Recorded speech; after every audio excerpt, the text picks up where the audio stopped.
नमस्कार, आप देख रहे हैं डीडी न्यूज। मैं हूं आंचल गुलाटी गुंबर। आगे बढ़ने से पहले एक नजर सुर्खियों की तरफ। विश्व वन्य जीव दिवस पर गिर नेशनल पार्क पहुंचे प्रधानमंत्री मोदी। वन्य जीव नेशनल रेफरल सेंटर जूनागढ़ की रखेंगे आधारशिला। राष्ट्रीय वन्य जीव बोर्ड की बैठक की भी करेंगे अध्यक्षता।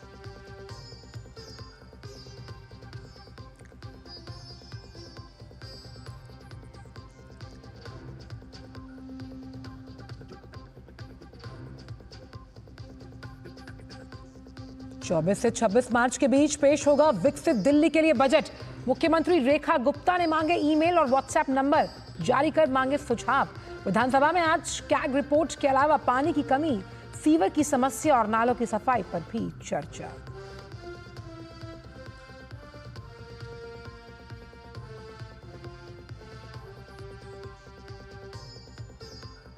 महाराष्ट्र सरकार की विपक्ष को सलाह। महायुति में मतभेद ढूंढने के बजाय अपनी करें चिंता। आज से विधानसभा का बजट सत्र।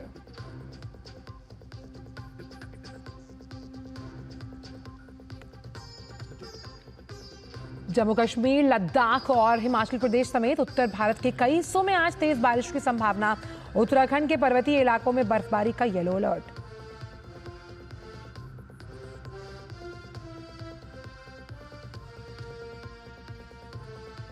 सत्तावनवें ऑस्कर पुरस्कार में फिल्म अनोरा की धूम। बेस्ट डायरेक्टर, एडिटिंग और ओरिजिनल स्क्रीन प्ले का जीता अवार्ड। सल्डाना बनी बेस्ट सपोर्टिंग एक्ट्रेस।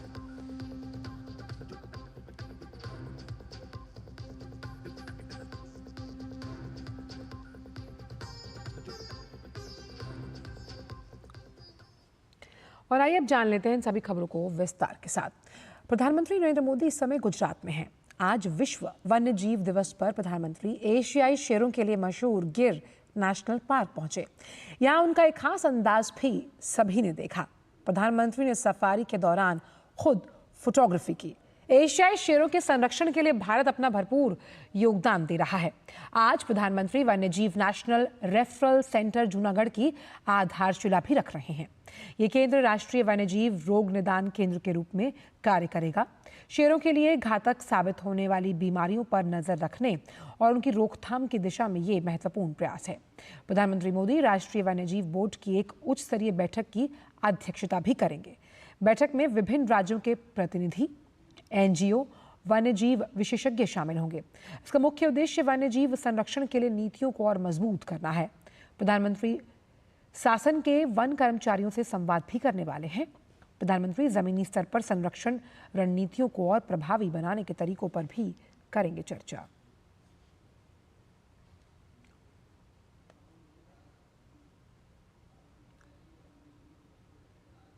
तो वन्य जीव अभयारण्य का प्रधानमंत्री का ये दौरा है। सफारी में बैठकर जो तमाम वन्य जीव हैं उनके जीवन से रूबरू होते हुए प्रधानमंत्री यहाँ दिखाई दे रहे हैं। और ये बहुत ही मुख्तलिफ अंदाज़ है प्रधानमंत्री का, अलहदा। और यहाँ पर आप देख सकते हैं कि खुद फोटोग्राफी करते हुए नज़र आए। ख़ास तौर पर माँ प्रकृति की उन सुंदर तस्वीरों को अपने कैमरे में कैद किया, आप देख सकते हैं। और ये तस्वीरें इस बात की परिचायक हैं कि जब हम वाइल्ड लाइफ के संरक्षण की बात करते हैं, उसके सुरक्षा को लेकर तमाम कदम उठाने की बात की जाती है, इकोसिस्टम को बैलेंस करने की बात की जाती है। ये तमाम कुछ अहम केंद्र बिंदु हैं जो प्रधानमंत्री के दिल के बेहद अजीज़ हैं। आप देख सकते हैं कि प्रधानमंत्री का जो ये दौरा है और अपने कैमरे के साथ यहाँ प्रधानमंत्री ने कुछ बहुत ही खूबसूरत तस्वीरें जो वन्य जीवों के जीवन से हमें रूबरू करवाती हैं उनको साझा किया है। आप देख सकते हैं तस्वीर एक है लेकिन कई कहानियाँ समेटे हुए अपने अंदर। एशियाई शेरों के लिए गिर सर्वोच्च प्राथमिकता वाला स्थान, और यहाँ पर प्रधानमंत्री खुद फोटोग्राफी करते हुए नजर आए और प्रकृति के उन विहंगम दृश्यों को उन्होंने अपने कैमरे में कैद किया है, जिसको हम आपको इस वक्त जी न्यूज़ के मंच से दिखा रहे हैं। तापस हमारे साथ जुड़ गए हैं। तापस, आपको याद होगा आप ही थे हमारे साथ काजीरंगा में भी, तब भी प्रधानमंत्री ने कुछ इसी तरह से मुख्तलिफ तस्वीरें साझा की थी और वो ट्रेंड कर गई थी उसी वक्त ट्विटर पर। और मुझे लगता है आज की ये तस्वीरें भी यही कहानी बयां कर रही हैं, प्रधानमंत्री का प्यार वाइल्ड लाइफ इकोसिस्टम के संरक्षण के प्रति। इसमें कोई दो राय नहीं है। उस समय ये हुआ था और आज मैं एक्सपेक्ट कर रहा हूँ कि ट्विटर पे पूरे दिन यही ट्रेंड करेगा, क्योंकि तस्वीरें, एक तस्वीर 1000 शब्द बयां करती है। यहाँ पे तो इतनी सारी तस्वीरें हैं, वीडियोस हैं, ये तो शायद एक कथा बयां कर सकती है। क्या कथा है कि वाइल्ड लाइफ कंजर्वेशन में भारत जो है ये आमूलचूल परिवर्तन कर रहा है। भारत जो है लीड कर रहा है, ब्रेक थ्रू दे रहा है, एक बेंचमार्क तैयार कर रहा है और प्रधानमंत्री नरेंद्र मोदी के नेतृत्व में ये सब चल रहा है। क्योंकि इससे पहले भी हमने देखा है गिर जो है एशियाटिक लायंस का अकेला घर है। यहाँ पे एशियाटिक लायंस भारत में सिर्फ पाए जाते थे, सिर्फ यहाँ पे पाए जाते हैं।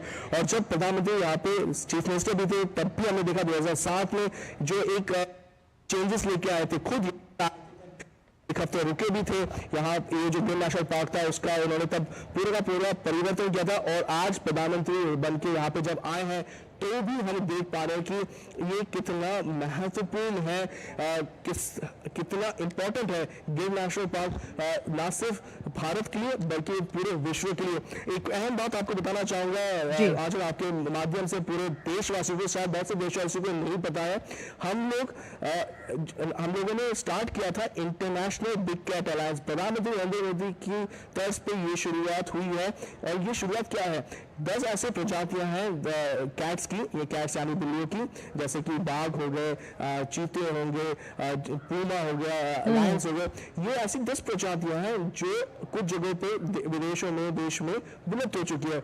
अब कुछ जहां पे है और जहां पे उनका संरक्षण हो रहा है उनको कैसे आगे बढ़ाया जाए, उसमें भारत ने ये पहल ली है और दर्शाता है कि भारत इंटरनेशनल मापदंड तैयार कर रहा है। भारत जो है पूरे विश्व का लीड कर रहा है। विश्व गुरु अगर बनना है तो विश्व गुरु बनने का सबसे पहला जो इम्पोर्टेंट है वो ये है कि आप तय कीजिए कि क्या आगे करना है। और प्रधानमंत्री नरेंद्र मोदी की लीडरशिप में भारत ये तय कर रहा है, ये समय चीजें तय कर रहा है, ये मापदंड तय कर रहा है कि कैसे सिर्फ मनुष्यों का भला ना हो लेकिन पूरे वन्य जीव का भला हो। पूरा एक सस्टेनेबल डेवलपमेंट जो है, जो गोल है, उस पर काम किया जा रहा है। आपने बहुत अहम बात की, checks and balances for any of environmental society is very important. और प्रोजेक्ट लॉयन के तहत भी 2900 करोड़ रुपए जो है उसकी मंजूरी हुई है ताकि जो ये बहुत ही विलुप्त प्रजातियां हैं इनके एक्सटेंशन को रोका जाए।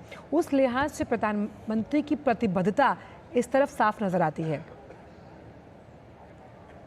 आंचल, प्रधानमंत्री नरेंद्र मोदी ने सिर्फ देश का ही नहीं, ये एक विश्व का एक लीडरशिप दे रहे हैं। मैं उसका रीजन बताता हूँ। एक नेचुरल रेफरल सेंटर तैयार किया जा रहा है फॉर वाइल्ड लाइफ। ये न्यू पिपलाई जगह है, एक जूनागढ़ डिस्ट्रिक्ट में ही है। ये शायद विश्व का इकलौता है जहाँ पे एक तरह से आप समझ लीजिए, हम लोग कभी कुछ होता है, कोई दिक्कत होती है या पूरे देश में कहीं पे कोई नई बीमारी आती है तो हम लोग क्या कहते हैं, एम्स में बात करो। तो आप समझ सकते हैं ये जो है ये जानवरों का एम्स बनने जा रहा है। ऐसी कोई इलाज नहीं है, ऐसा कोई टेक्नोलॉजी नहीं है जो यहाँ पे नहीं होगा। और देखिए हॉस्पिटल्स से बहुत से होते हैं, देश में भी है, विदेश में भी बहुत से हैं, state of the art hospitals भी है, लेकिन ये ऐसा है जहाँ पे आगे की जो बीमारियां ऑलरेडी जानवरों को होती है उस पर काम चल रहा है, जो हो सकती है मतलब फ्यूचर को सोच के उस पर भी काम चल रहा है, उस पर भी रिसर्च चल रही है। तो ये शायद देश में नहीं विदेश में भी इकलौता ऐसा सेंटर बनाया जा रहा है जो एक तरह से बेंचमार्क तैयार करेगा कि जानवरों की देख रेख करना कैसे किया जा सकता है।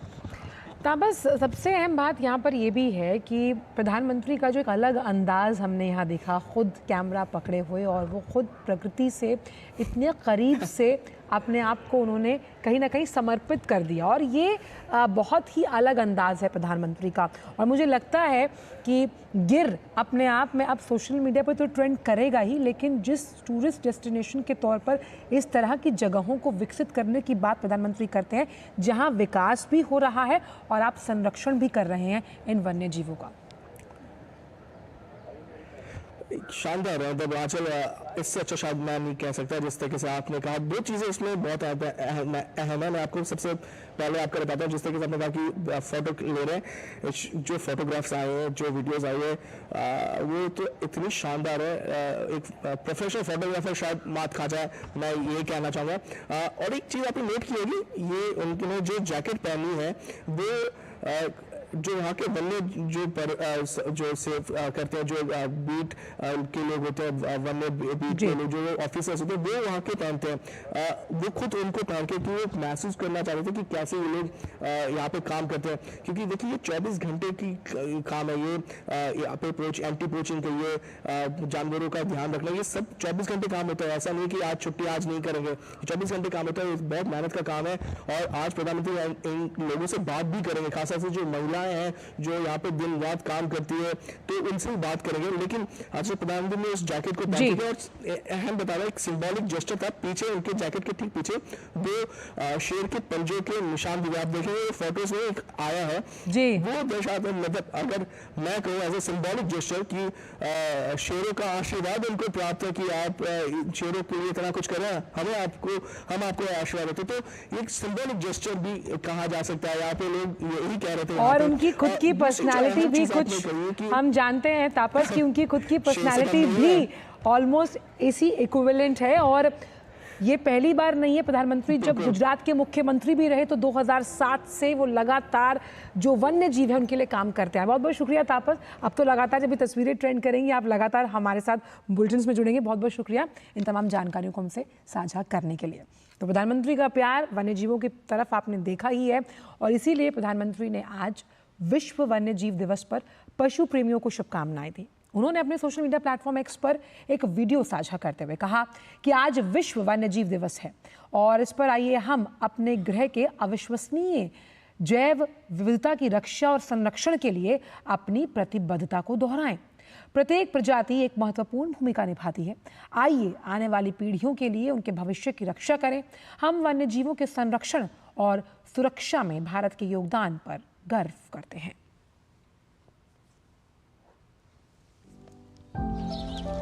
India is a country where protecting nature is a part of culture.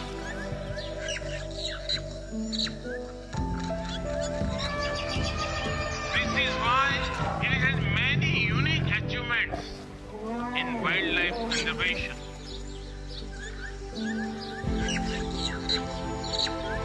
आज विश्व भर के वन्य जीव प्रेमियों के मन में ये सवाल है, जब अनेक टाइगर रेंज देशों में उनकी आबादी स्थिर है या आबादी घट रही है, तो फिर भारत में तेजी से बढ़ क्यों रही है?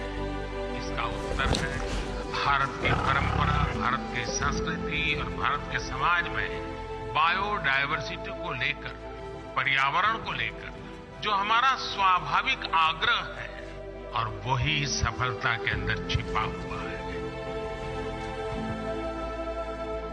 हम इकोलॉजी और इकोनॉमी में कॉन्फ्लिक्ट नहीं मानते, बल्कि दोनों के बीच को एक्जिस्टेंस को महत्व देते हैं। वाइल्ड लाइफ का संरक्षण किसी एक देश का नहीं, बल्कि एक यूनिवर्सल इशू है। इसके लिए इंटरनेशनल अलायंस समय की जरूरत है।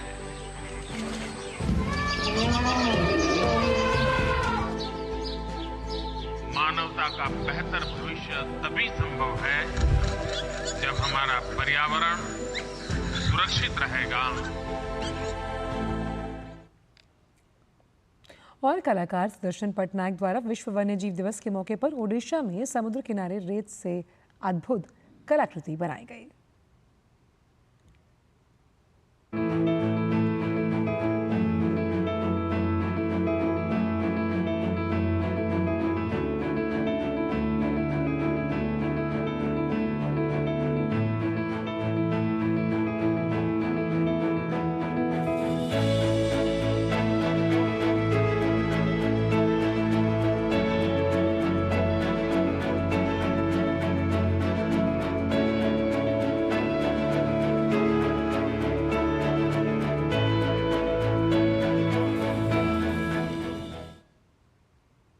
फिलहाल वक्त एक छोटे से ब्रेक का है।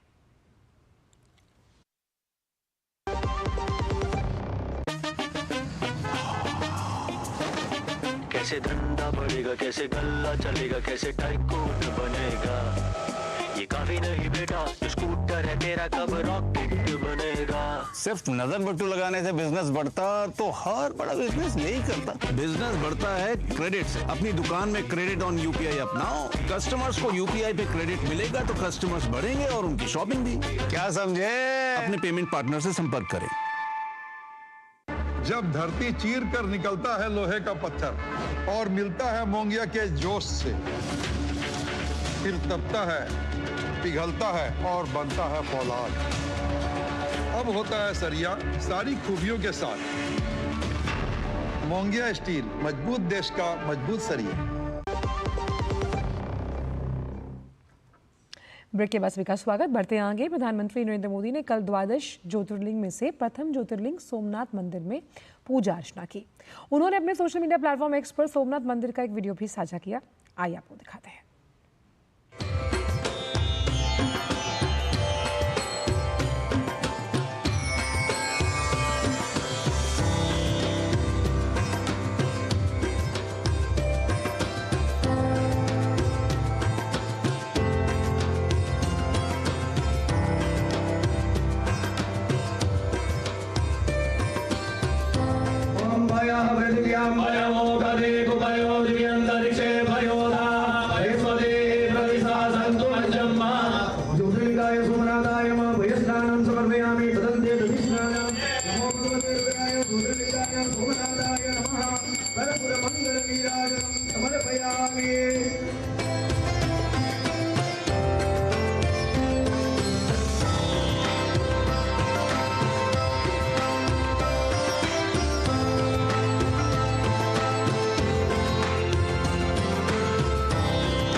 और अब बात दिल्ली विधानसभा की, जिसका सत्र जो है उसका आज अंतिम दिन है और आज फिर से सदन में हेल्थ पर पेश की गई जो सीएजी रिपोर्ट है उस पर चर्चा हुई है। और ये रिपोर्ट दिल्ली सरकार के तहत सार्वजनिक स्वास्थ्य बुनियादी ढांचे और स्वास्थ्य सेवाओं के प्रबंधन पर प्रदर्शन ऑडिट है, जो 2016-17 से 2021-22 की अवधि को कवर करती है।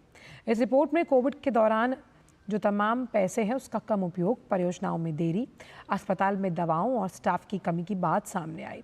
रिपोर्ट में ये भी बताया गया कि पिछली सरकार ने कोविड के दौरान केंद्र से प्राप्त जो 788 करोड़ रुपए थे उसमें से केवल 543 करोड़ रुपए का ही इस्तेमाल किया। इसके अलावा दिल्ली में पानी की कमी, पानी भरना, सीवर जाम, नालों की सफाई पर एक संक्षिप्त चर्चा भी सदन में की जाएगी। दिल्ली की मुख्यमंत्री रेखा गुप्ता ने कहा कि 2025-26 का बजट विकसित दिल्ली के लिए होगा। इसके लिए आम लोगों के सुझाव लिए जाएंगे। उन्होंने कहा कि विकास की रफ्तार को तेज करने के लिए सरकार समाज के सभी वर्गों को साथ में लेते हुए उनके सुझावों को शामिल करने का प्रयास करेगी। उन्होंने कहा कि ये बजट दिल्ली का बजट है और इसमें जनता के प्रत्येक वर्ग के सुझाव शामिल होंगे। दिल्ली सरकार की ओर से एक वेबसाइट, ईमेल विकसित दिल्ली बजट 25@delhi.gov.in और एक व्हाट्सएप नंबर 5x9-62025 जारी किया गया, जिसमें लिखित में दिल्ली का कोई भी व्यक्ति अपने सुझाव भेज सकता है। इसके साथ ही मुख्यमंत्री ने बताया कि सुझाव लेने के लिए 5 मार्च को अलग अलग महिला संगठनों और 6 मार्च को व्यापारिक वर्ग को बुलाया गया है।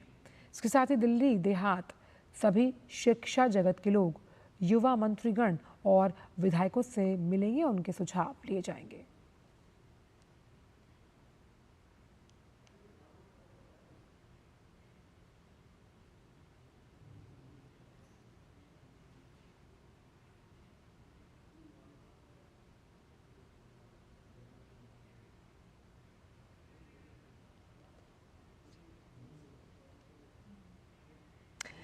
और प्रधानमंत्री ने गिर में राष्ट्रीय वन्य जीव बोर्ड की बैठक ली। अभी हमने आपको तस्वीरें दिखाई थी जब प्रधानमंत्री वन्य जीवों के साथ एक फोटोग्राफर के रूप में उनकी फोटोग्राफी कर रहे थे, और अभी उन्होंने जो गिर में राष्ट्रीय वन्य जीव बोर्ड की बैठक है वहाँ शिरकत की है। और ये जो बैठक है ये अपने आप में बहुत अहम मानी जा रही है। यहाँ पर उन्होंने एक पौधा भी लगाया है। ये बैठक बहुत अहम मानी जा रही है क्योंकि जिस वन्य जीवों के संरक्षण और सुरक्षा की हम बात कर रहे हैं उस लिहाज से ये जो राष्ट्रीय वन्यजीव बोर्ड की बैठक है जिसमें हिस्सा लिया केंद्रीय मंत्री भूपेंद्र यादव को भी आप यहाँ देख सकते हैं, ये अपने आप में बेहद अहम है।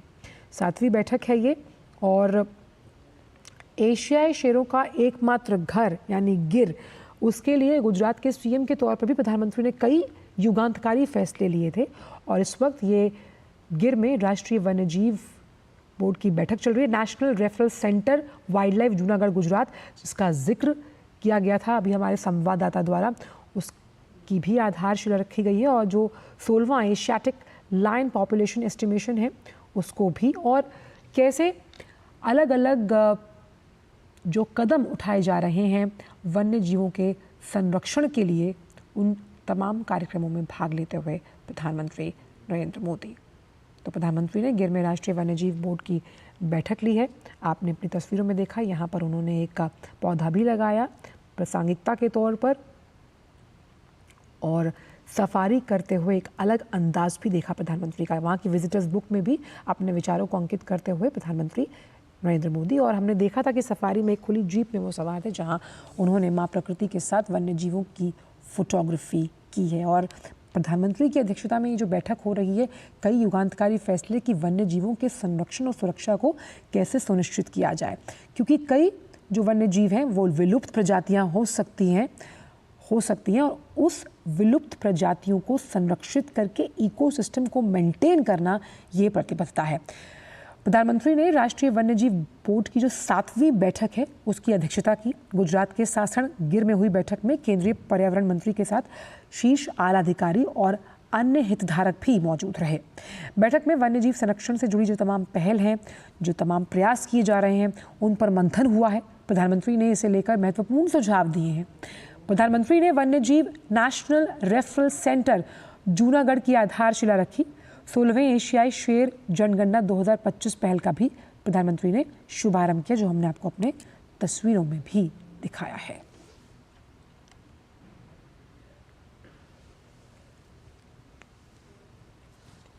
तो ये 7वीं बैठक है, और उस लिहाज से वन्य जीवों को संरक्षित और सुरक्षित करने के लिए जो तमाम पहले कई सालों से प्रधानमंत्री करते आए हैं, 2007 का भी मैं जिक्र करूं जब वो गुजरात के मुख्यमंत्री थे तब भी, और कैसे इन्हें कहीं ना कहीं बचाना है और आने वाली पीढ़ियों को देकर जाना है, उस गोल, उस लक्ष्य के साथ प्रधानमंत्री ने आज कई अहम पहलों को उसका उद्घाटन किया है। अब ये जो पूरा बोर्ड है जिसकी अध्यक्षता प्रधानमंत्री ने की है, उसमें कुल 47 सदस्य हैं।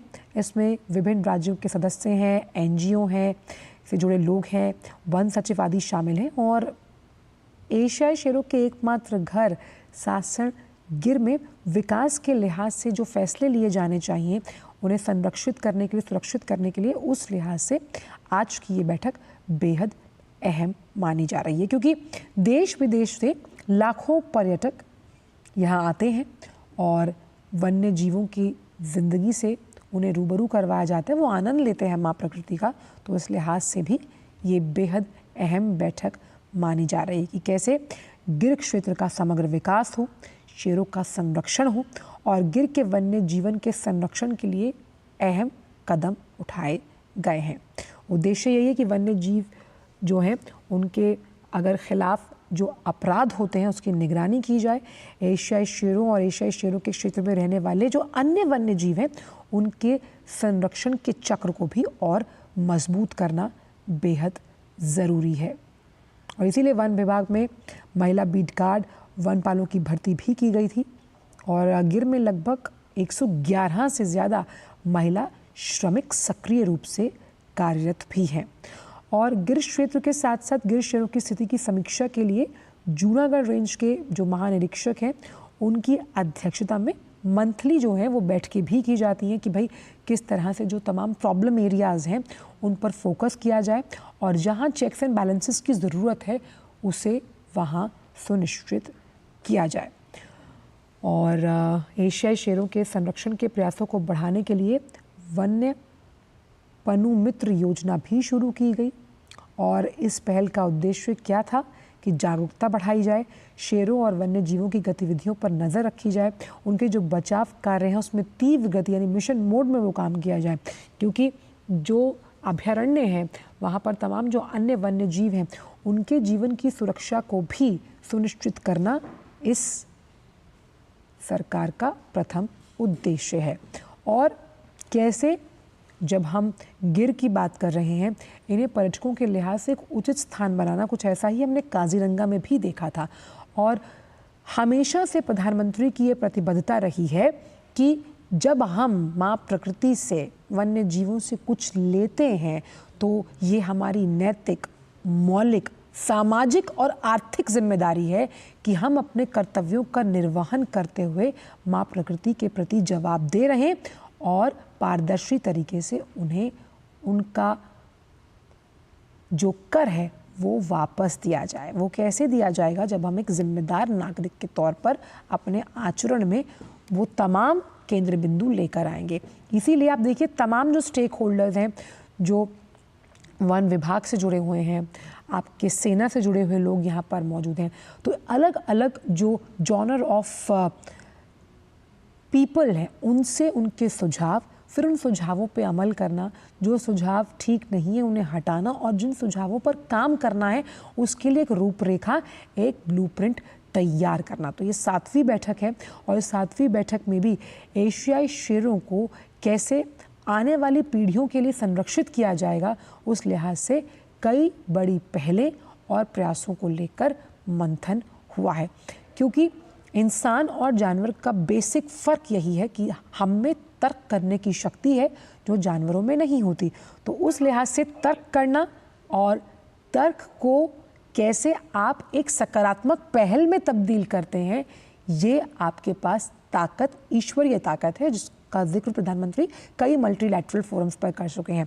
और किसी भी देश की जो वन्य संपदा है, वन्य जीवों की संपदा है, उससे उसकी आर्थिक गति भी परिलक्षित होती है कि भाई अगर गिर में बहुत से पर्यटक आएंगे तो जाहिर सी बात है सीधा सा इसका असर वहाँ की आर्थिक गति पर भी पड़ेगा। भाई टूरिज़्म बढ़ेगा। इस तरह से जो तमाम कदम उठाए जाएंगे वहाँ नौकरियाँ भी सृजित होंगी, असीम संभावनाएं हैं।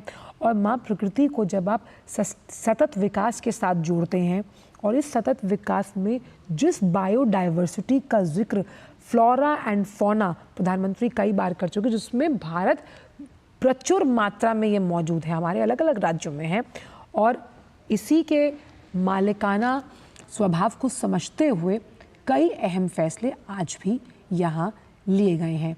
और 16वें एशियाई शेर जनगणना 2025 पहल का भी शुभारंभ किया गया, क्योंकि ये पहल बहुत अहम है ताकि नंबर्स से ये हम डायरेक्टली लिंक कर पाएँ कि तमाम जो कदम उठाए गए क्या वो कारगर साबित हो रहे हैं। अगर हो रहे हैं तो और क्या बेहतर करने की ज़रूरत है, नहीं हो रही तो कहाँ कमी रह गई है, उन प्रमुख लूपहोल्स पर भी मंथन होना ज़रूरी है। तो 16th Asiatic lion population estimation, इसका भी अनावरण किया गया। और human wild life conflict management, ये बड़ा इंटरेस्टिंग टॉपिक है कि जब वन्य जीव और इंसानों के बीच के इस कॉन्फ्लिक्ट को हम कॉन्शियसनेस में बदल दें और ये कॉन्शियसनेस एक कंसाइज रिजल्ट की तरफ आए, यानी जब आप और प्रकृति मिलकर इकोसिस्टम को सपोर्ट करें, बूस्टअप करें और ये इकोसिस्टम वापस ट्रैक पर आता हुआ वो तमाम सुविधाएं आपको देगा जिसके आप हकदार हैं। जिस ग्लोबल वार्मिंग से आज पूरा विश्व जूझ रहा है, जो तमाम मौसमी दिक्कतें होती हैं, उनसे अगर आपका इकोसिस्टम स्ट्रॉन्ग है, आपने बायोडाइवर्सिटी को मेंटेन करके रखा है और आप उसके प्रति रिस्पेक्टफुल हैं, तो आप देखिए कि इस इकोसिस्टम की जो पूरी चेन है वो उसी लिहाज से काम करेगी जिस लिहाज से उसे काम करना चाहिए। अब ये वन्य जीव नेशनल रेफरल सेंटर जो है, जिसका जिक्र तापस जो हमारे संवाददाता भी कर रहे थे कि भाई कैसे ये एक जानवरों के एम्स के लिए काम करेगा, क्योंकि वन में रहते हुए जिन जानवरों को अगर जो चोट या किसी दुर्घटना का अगर वो शिकार होते हैं और उन्हें त्वरित उपचार मिल जाए, तो ये आप मान के चलिए कि ये एक बहुत बड़ा ब्रेक थ्रू पॉइंट होता है। और एनजीओस का जो प्रतिनिधित्व इस पूरे बोर्ड की बैठक में रहा, वो अपने आप में ये बताता है कि सेल्फ हेल्प ग्रुप्स और नॉन गवर्नमेंटल ऑर्गेनाइजेशंस भी, उनकी भी जब हैंड होल्डिंग सरकार करती है, तो इस तरह के सेक्टर में, यानी कि जब हम वन्य जीवों के संरक्षण की बात कर रहे हैं, तो एक बूस्टर डोज ज़रूर मिलता हुआ नज़र आता है। और इसीलिए जो तमाम प्रयास एशियाई शेरों को संरक्षित करने के लिए किए गए, हमने देखा कि उससे उन शेरों की आबादी में कहीं ना कहीं एक बहुत ड्रास्टिक चेंज, पॉजिटिव चेंज वापस आया है। फिलहाल वक्त छोड़ से ब्रेक का, ब्रेक के उस पार भी खबरों का सिलसिला रहेगा जारी। भारत का वैभवशाली इतिहास, हमारी समृद्ध कलाएं, सदियों से हैं हमारी पहचान। वोकल फॉर लोकल व ग्लोबल होते भारत के कला साधक। देखिए भारत की कला संस्कृति के रंग में रंगा हमारा खास कार्यक्रम रंग तरंग, सिर्फ डीडी न्यूज पर। कश्मीर से कन्याकुमारी तक, कच्छ से कामाख्या तक, राज्यों की राजधानियों से प्रदेशों के कोने कोने तक, होगी हर राज्य के हर हिस्से की पूरी खबर। देखिए भारत एट 7 खबर राज्यों की डीडी न्यूज पर। ब्रेक के बाद सभी का स्वागत और आइए अब खबरों के सिलसिले को बढ़ाते हैं आगे। दिल्ली की मुख्यमंत्री रेखा गुप्ता ने कहा कि 2025-26 का बजट विकसित दिल्ली के लिए होगा। इसके लिए आम लोगों के भी सुझाव लिए जाएंगे। उन्होंने कहा कि विकास की रफ्तार को तेज करने के लिए सरकार समाज के सभी वर्गों को साथ में लेते हुए उनके सुझावों को शामिल करने का प्रयास करेगी। उन्होंने कहा कि ये बजट दिल्ली का बजट है और इसमें जनता के प्रत्येक वर्ग के सुझाव शामिल होंगे। दिल्ली सरकार की ओर से वेबसाइट, ईमेल भी जारी की गई। विकसित दिल्ली बजट 25@delhi.gov.in, एक व्हाट्सएप नंबर भी जारी किया गया है 5x9 और 62025, जिसमें लिखित में दिल्ली का कोई भी व्यक्ति अपने सुझाव भेज सकता है।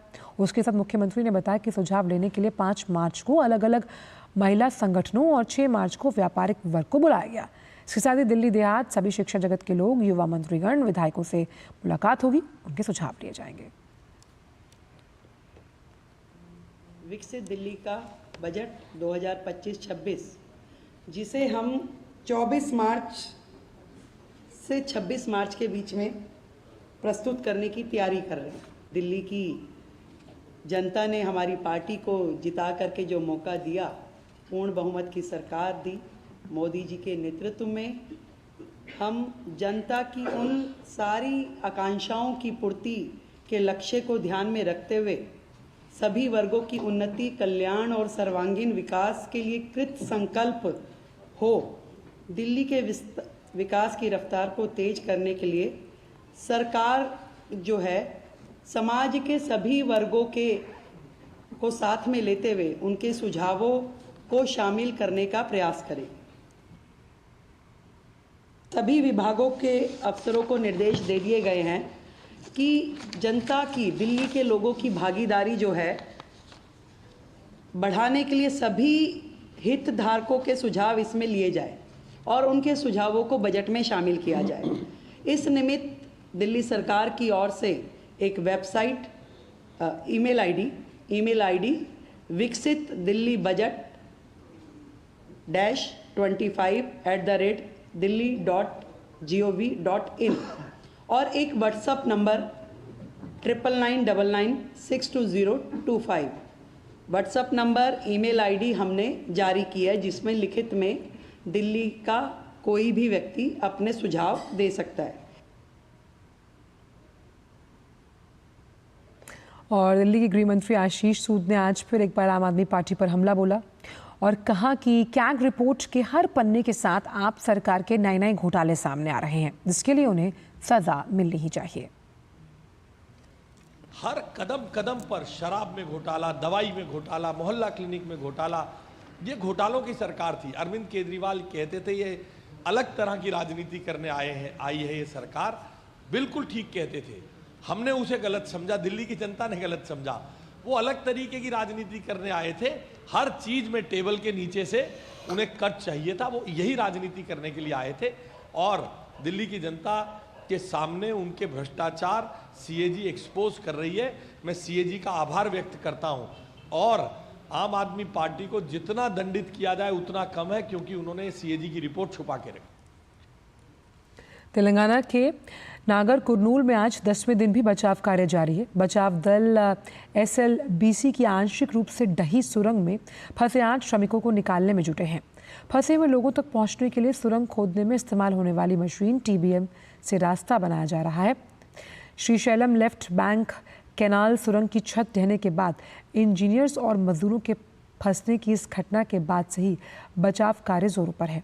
अधिकारियों का अनुमान है कि श्रमिकों के जीवित होने की संभावना बेहद कम है। विशेषज्ञों ने भी श्रमिकों के जीवित रहने की केवल 1% उम्मीद जताई। चुनौतीपूर्ण स्थिति के बावजूद बचाव दल फंसे हुए श्रमिकों तक पहुंचने के लिए अथक प्रयास कर रहा है।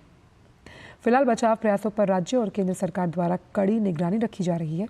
भारतीय सेना, नौसेना, NDRF और अन्य एजेंसियां फंसे हुए श्रमिकों को बचाने के लिए मिलकर काम कर रही हैं।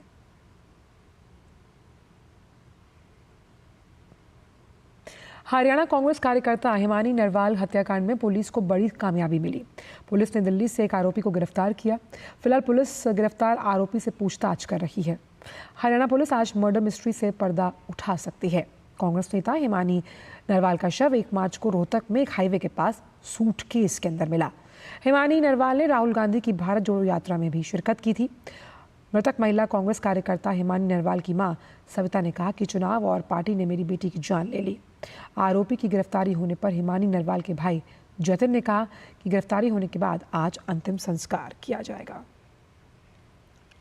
क्या नहीं हुआ, किसने क्या किया, जो पकड़ा गया है उसने भी कुछ गलत हरकत करने की कोशिश करी, उसने एक्शन उठाया है तो उसके साथ कुछ गलत हादसा हुआ है। मैं ये मतलब 100% कह सकती हूँ। वो किसी का एक लफ्ज भी गलत बर्दाश्त नहीं करती थी, चाहे वो कॉलेज की बात हो, चाहे वो पार्टी की बात हो, या वो कहीं मार्केट में गई है वहां भी अगर कोई हादसा उसने वो भी मेरे को बताना है। बिल्कुल आरोपी सिर्फ मिलने से क्या होगा, मैं तो सजाए मौत चाहती हूँ, जो भी है बिल्कुल सजाए मौत, और ये होगी बिल्कुल। आरोपी पकड़ा गया है और बिल्कुल पुलिस ने अपना सही काम किया है, तो हम आज अंतिम संस्कार करेंगे अपनी बहन का। ठीक है, जो पकड़ा गया। और एक बात और कहूँगा, ये जो न्यूज़ वाले हैं कुछ गलत अफवाह फैला रहे हैं, कोई कुछ कह रहा है, कोई कुछ कह रहा है, तो इस पे थोड़ा न्यूज़ वालों से भी मेरी हाथ जोड़ के प्रार्थना है कि गलत वो मत छापिए, ठीक वो बताइए, जो चीज़ें सच्चाई दिखाइए आप, ये कहना है मेरा। खबर उत्तर प्रदेश से, जहां सरकार ने संबल के प्रमुख तीर्थों में प्रयागराज से लाए गए संगम का गंगाजल डलवाया। जो लोग महाकुंभ में डुबकी नहीं लगा पाए उनके लिए फायर ब्रिगेड की गाड़ियों से संबल जिले में संगम का जल पहुंचाया गया। प्रयागराज से जल लेकर संबल पहुंची गाड़ियों का चौधरी सराय में लोगों ने फूल बरसाकर स्वागत किया। संबल के उप जिलाधिकारी वंदना मिश्रा ने बताया कि फायर ब्रिगेड की 2 गाड़ियों से लाए गए गंगाजल को 4 स्थानों पर डाला जाएगा, जिससे लोग महाकुंभ का पुण्य ले पाएं। गंगाजल श्री वंश गोपाल तीर्थ, बाबा क्षेमनाथ तीर्थ, कुरुक्षेत्र कुंड और मृत्युंजय महादेव महातीर्थ पर उपलब्ध रहेगा, ताकि ज्यादा से ज्यादा लोग संगम से लाए गए जल का पुण्य अर्जित कर पाएं।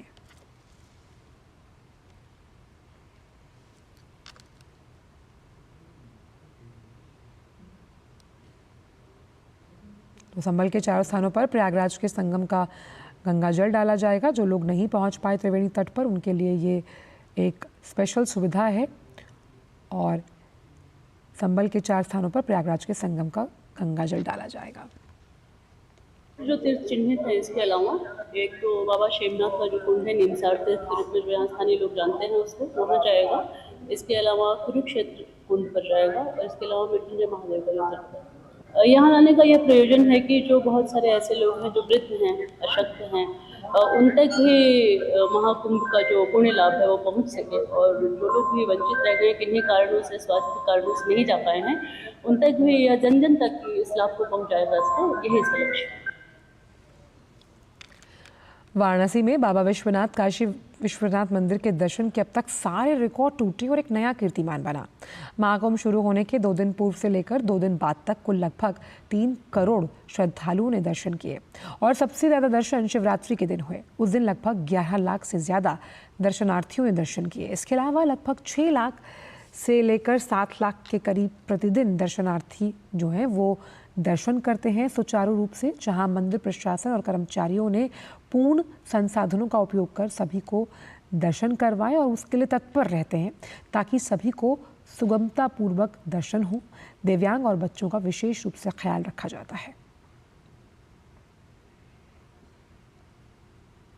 श्री काशी विश्वनाथ धाम में महाकुंभ के पलट प्रवाह के दृष्टिगत लगातार 45 दिनों से भी अधिक यानी 2 दिन पहले और 2 दिन बाद तक श्रद्धालुओं का अटूट क्रम बना रहा। इस संबंध में जो अभी एक डिटेल्ड प्रेस नोट हम लोगों ने जारी की है, उसके विवरण कुछ इस प्रकार है कि लगभग जो पूरा हमारा कुंभ माह था जनवरी और फरवरी को मिलाकर, उसमें 3 करोड़ से अधिक श्रद्धालुओं ने महादेव के धाम में दर्शन किए हैं। सेबी, माधवी बुच समेत कुछ अन्य अफसरों के खिलाफ एफआईआर दर्ज करने के कोर्ट के आदेश को चुनौती देने की तैयारी में है। सेबी ने कहा कि जिन अधिकारियों के खिलाफ एफआईआर दर्ज करने का आदेश दिया गया वो 1994 में अपने पदों पर थे ही नहीं। इसके बावजूद अदालत ने सेबी को अपना पक्ष रखने का कोई मौका दिए बिना ही आदेश जारी कर दिया। मुंबई की एक अदालत द्वारा पूर्व सेबी अध्यक्ष माधवीपुरी बुच पर केस दर्ज करने के आदेश के बाद सेबी का ये रिएक्शन आया है। वहीं इस मामले पर बीएससी ने भी एक बयान जारी किया। बीएससी ने कहा कि अदालत के दस्तावेजों में जिस कंपनी का नाम आया है वो कैल्स रिफाइनरीज है, जो 1994 में बीएससी में रजिस्टर्ड हुई थी। बीएससी ने साफ किया कि जिन अधिकारियों के नाम इस मामले में लिए गए उस समय वो अपने पदों पर थे ही नहीं, ना ही उनका कंपनी से कोई संबंध था। बीएससी ने कहा कि अदालत ने उसे अपना पक्ष रखने का मौका नहीं दिया और बिना किसी पहले की जानकारी के आदेश जारी कर दिया। और अब खबरें खेल जगत से। न्यूजीलैंड के खिलाफ भारत की जीत के साथ ही चैंपियंस ट्रॉफी की सेमीफाइनल लाइनअप तय हो गई। पहले सेमीफाइनल में भारत का सामना ऑस्ट्रेलिया से दुबई में है, वहीं दूसरे सेमीफाइनल में लाहौर में न्यूजीलैंड और दक्षिण अफ्रीका आमने सामने होंगी। देखिए रिपोर्ट। चैंपियंस ट्रॉफी 2025 अब नॉकआउट चरण में पहुंच चुकी है। भारत, न्यूजीलैंड, ऑस्ट्रेलिया और दक्षिण अफ्रीका ने पहले ही अंतिम 4 में जगह बना ली थी और अब न्यूजीलैंड के खिलाफ भारत की जीत के बाद सेमीफाइनल की लाइनअप भी तैयार हो चुकी है। चैंपियंस ट्रॉफी का पहला सेमीफाइनल मुकाबला भारत और ऑस्ट्रेलिया के बीच खेला जाएगा। दोनों टीमें 4 मार्च को दुबई इंटरनेशनल क्रिकेट स्टेडियम में भिड़ेंगी। चैंपियंस ट्रॉफी के मौजूदा सीजन में भारत का शानदार प्रदर्शन रहा है। भारतीय टीम ग्रुप स्टेज में अपने सभी मैच जीतकर सेमीफाइनल में पहुंची है। वहीं ऑस्ट्रेलियाई टीम को ग्रुप स्टेज के 3 मैचों में से केवल 1 में ही जीत मिली है। 2 मैच बारिश की भेंट चढ़ गए। ऐसे में ऑस्ट्रेलिया 4 अंक के साथ सेमीफाइनल में जगह बनाने में सफल रही। वहीं चैंपियंस ट्रॉफी के दूसरे सेमीफाइनल में न्यूजीलैंड और दक्षिण अफ्रीका की टीम आमने सामने होंगी। यह मुकाबला 5 मार्च को लाहौर में खेला जाएगा। ग्रुप स्टेज में दोनों टीमों का प्रदर्शन शानदार रहा है। बात अगर न्यूजीलैंड की करें तो न्यूजीलैंड ने इस सीजन के ग्रुप स्टेज में 3 में से 2 मुकाबलों में जीत हासिल की है। उसे भारत के खिलाफ अपने आखिरी मुकाबले में हार झेलनी पड़ी। दूसरी ओर दक्षिण अफ्रीका की टीम को 3 मैचों में से 2 में जीत मिली, जबकि एक मुकाबला बारिश की भेंट चढ़ गया। बहरहाल अब चारों टीमें तैयार हैं टूर्नामेंट के खिताबी दौर में पहुंचने की अपनी दावेदारी पेश करने के लिए। देखना दिलचस्प होगा कि चैंपियंस ट्रॉफी 2025 के फाइनल में पहुंचने वाली 2 दिग्गज टीमें कौन कौन सी होंगी। Sports desk, DD news. और फिलहाल समाचारों में इतना ही। दीजिए इजाजत। नमस्कार।